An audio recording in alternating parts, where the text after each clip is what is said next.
আসসালামু আলাইকুম। দেখো আমাদের এখানে আমরা এখন বর্তমানে চলে এসেছি এখানে জল দিতে জমিতে আমরা অনেকগুলো লাগালছি ভুট্টা এখন আমাদের জমিতে লাগিয়ে তারপরে দেখছি আমাদের জমিটা একদম পুরো শুকনো হয়ে গেছে। আমরা এখন বর্তমান নদীর পাশে আমাদের জমিটা শুকনো হয়ে গেছে।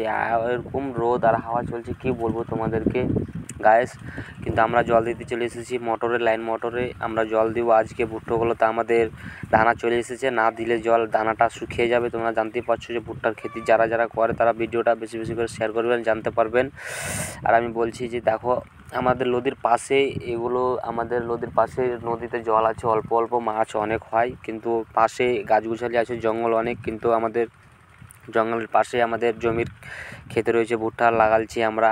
তারপরে আমরা এই বাইকে শুতে এসেছি, বাইকটা আমার দেখতে পাচ্ছেন। আর এই আমরা জমিতে চাষ করে ভুট্টা লাগালছি। এইবার আশা করি আল্লাহ দেশে ভালো হয়েছে ভুট্টা, জল দিয়ে চলে যাব।